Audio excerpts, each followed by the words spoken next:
Hello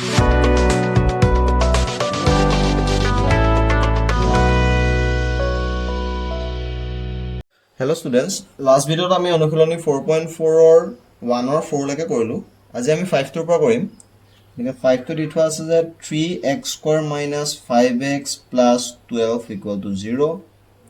ইয়াত a কিমান দি থোৱা আছে 3 b দি থোৱা আছে -5 আৰু c দি থোৱা আছে 12 এতিয়া b square minus 4ac equal to কিমান হ'ব -5 whole square minus 4 into 3 into 12 adike 5 5 is 25 minus I think 12 144 adike minus ko le kiman do minus 119 hobo less than 0 atake yar kono bastob mul নাই ঠিক আছে না 6 number চোৱা x square plus x plus 1 equal to 0 ইয়াত এটো গোটেইটা মান একে a is equal to 1 b is equal to 1 c is equal to 1a এতিয়া b square minus 4ac equal to 1 square minus 4 into 1 into 1 1 minus 4 is equal to minus 4 is less than 0 eto ekada yar kono bastob mul নাই হনে এটো তো একে ওলালে ঠিক আছে না 7 নম্বৰ চোৱা x square minus 2 root 3x minus 9 equal to 0 yet a equal to 1 b equal to minus 2 root 3 and c equal to minus 9 etia b square minus 4ac is equal to minus 2 root 3 whole square minus 4 into 1 into c minus 9 জুগলে কিমান হ'ব 2 root 3 whole square কৰিলে কিমান হ'ব 3 3 যায় 3 হৈ যাব 2 যা 4 12 হৈ যাব 12 minus 1 সে প্লাস হ'ব 9 4 গুণ 6 36 is equal to 48 is greater than 0 this minus 4ac2 greater than 0 পাই গলো এটাকে ইয়ার দুটা পৃথক বা ভিন্ন বাস্তব মূল থাকিব এটাকে x equal to minus b plus minus root over b square minus 4ac divided by twice এটা minus b b মানে কিমান আছিল minus 2 root 3 আছিল গতিকে 2 root 3 plus minus root over b square minus 4ac minus 48 divided by twice মানে কিমান হ'ব a2 আছিল 1 গতিকে 2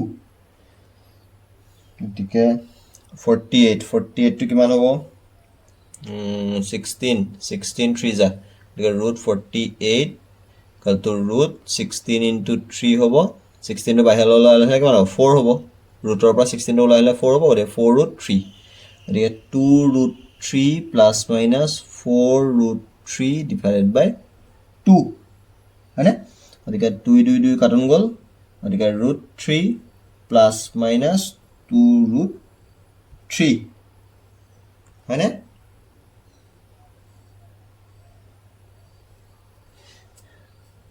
গতিকে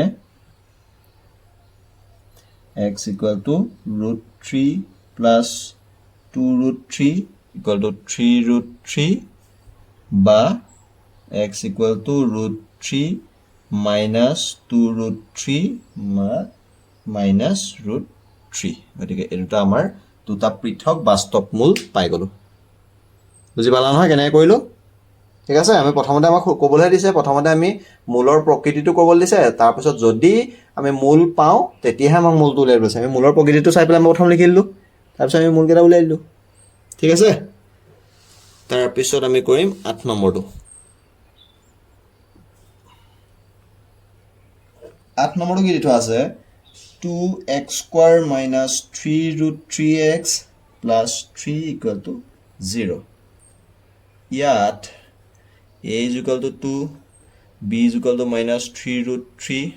আৰু c is equal to 3 এতিয়া b square minus 4ac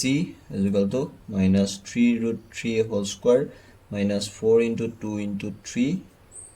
গতিকে 3 to 9 হৈ যাব 9 to 27 minus 2 to 6 4 24 is equal to 3 is greater than 0 এতেকে ইয়াৰ দুটা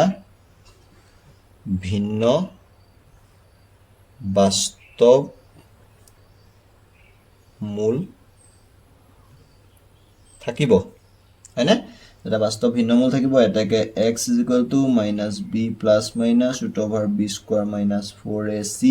divided by twice a minus b হৈ গ'ল 3 root 3 plus minus b square minus 4 root 3 হৈ গ'ল divided by twice a মানে হৈ যাব 4 ঠিক আছে নে গতিকে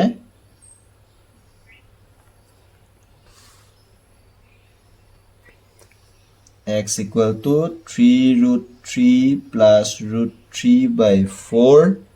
মানে 4 root 3 by 4 মানে কাটন গল root 3 নাইবা x equal to 3 root 3 minus root 3 by 4 মানে 2 root 3 by 4 মানে root 3 by 2 বুজি পালা নহয় কেনেকৈ ওলালে ঠিক আছে নে এনেকুৱাবিলাক কৰিব পাৰিবানে ঠিক আছে নহলে আজিলৈ ইমানতে সামৰিছো আমাৰ 1 নম্বৰ প্ৰবলেমখিনি সলভ কৰি হৈ গ'ল ইয়াৰ নেক্সট ভিডিঅ'ৰ পৰা আমি 2 নম্বৰ প্ৰবলেমখিনি সলভ কৰিম ঠিক আছে